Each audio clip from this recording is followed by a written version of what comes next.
this situation that we are in? Because we see everyone is really opposing this.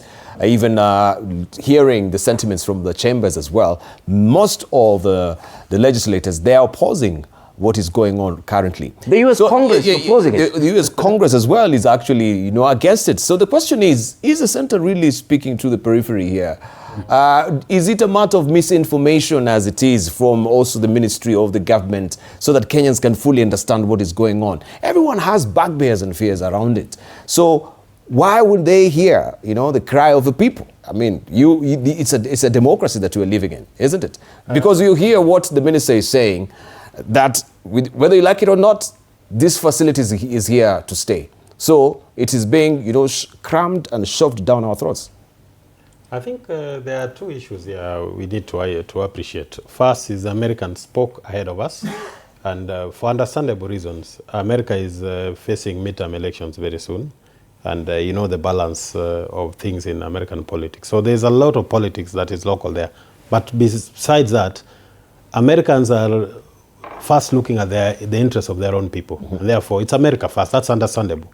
Where I would have a problem, and I've listened to Prof here, he says it is apartheid. It's about the Americans. It's for exclusive use of the American people. Now, that's where, if that is the position, I would agree with him. Mm-hmm. But if the facility is for use, not just for the Americans, and but also for Kenyans, and then there'll be no problem. Correct. The other issue is the arrangement that we had from way back when President Uhuru was there, mm-hmm. was around biosafety, was around disease surveillance, and it was not specific to Ebola. So it was broad in terms of what it was looking at. Mm-hmm. And therefore, that was an MOU. So anything that falls within that space, coming up years later, would still fit within it. Except now, it needs to be then aligned appropriately. But beyond that, for me, I want to look at it in the broader sense. And there is what I know diseases are sensitive, but there's also the aspect of materiality around certain things. And there was a reason why I gave certain numbers. Mm. In the entire world history, since the first Ebola case of 1976, we've had less than 20,000 deaths globally. And of those numbers, over 56% of those numbers were in West Africa around 2014, 2016. That is very important. And that strain of the Ebola virus is the most lethal because it takes out, the fatality rate is between 60 to 90%. It's the highest. The next strain of Ebola that has been difficult to handle as well is what they call the Sudan virus. Mm. And I think they have had a few cases in Sudan. It's more prevalent in Sudan and Uganda. And the rate of fatality is between about 40 to 60%. Mm-hmm. Then the last strain is the current one, Bundibugyo something. Mm-hmm. This strain, Bundibugyo. Mm-hmm. It takes between 25 to 36%. That's the fatality rate. It's actually the lowest. But the most lethal has a vaccine. This one has no vaccine. And the fact that it has a very long incubation period, 3 weeks before it even shows signs. By the time then you go through what they call, is it the dry period, then you have the wet, which is now the last part. You don't know how far people would have moved.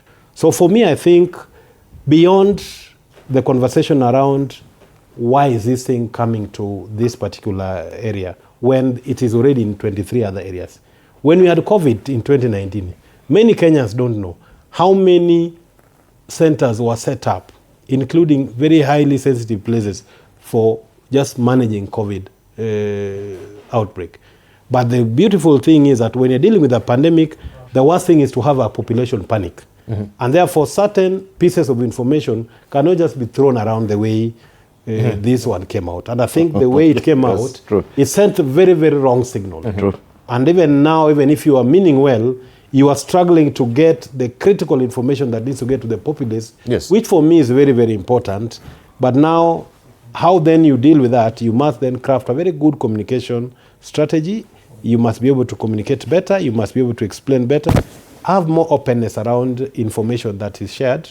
It's not enough to say that this is what was signed in 2015 in terms of the overall umbrella MOU. What are the numbers we're dealing with here? If the US is funding this, to what extent are they funding? If this facility is being set up in Laikipia, for example, why Laikipia? And I think the reasons they've given, besides what they say, the population density, which like Cape Town itself is a bit dense anyway, but that region generally is less populous.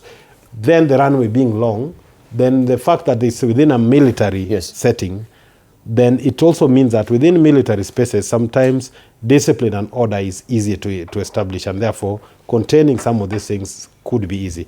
But how has this information been come relayed? on? Yes. It's chasing what is already out there, and therefore it's sometimes very difficult for the right information to flow. But my expectation is that beyond the explainer that the CS had this afternoon in Parliament, there has to be proper communication to the public, a proper, maybe whether it could be an official communique that just gives a chronology of things, how they began, where we are, how we need to prepare as a country, what even the tone and the posture of how